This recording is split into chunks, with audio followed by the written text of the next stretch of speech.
পবিত্র মাহে রমজান উপলক্ষে পঞ্চগড়ে মাদ্রাসার কোমলমতি শিক্ষার্থীদের নিয়ে ইফতার এবং দোয়া মাহফিলের আয়োজন করেছে স্বেচ্ছাসেবী সংগঠন শিশু স্বর্গ।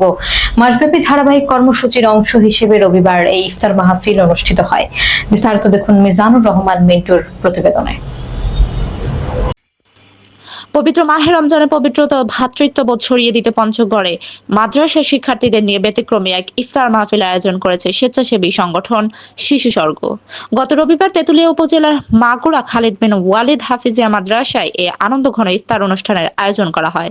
অনুষ্ঠানে শিশু স্বর্গের উপদেষ্টা ফেরদৌস আলম লিটন, আতিকুজ্জামান, শাকিল ও মাসুদ রানা সহ সংগঠনের স্থানীয় নেতৃবৃন্দ উপস্থিত ছিলেন।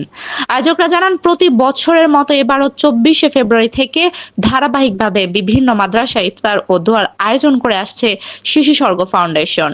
এই মাদ্রাসাটির মাধ্যমেই এ বছরের রমজানের ইফতার কর্মসূচি সফলভাবে সমাপ্ত করা হলো।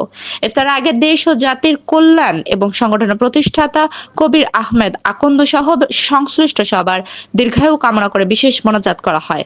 মানুষ মানুষের জন্য এই মূল মন্ত্রকে সামনে রেখে শিশু স্বর্গ ভবিষ্যতেও অসহায় ও শিক্ষার্থীদের মাঝে পাশে থাকার অঙ্গীকার ব্যক্ত করেন।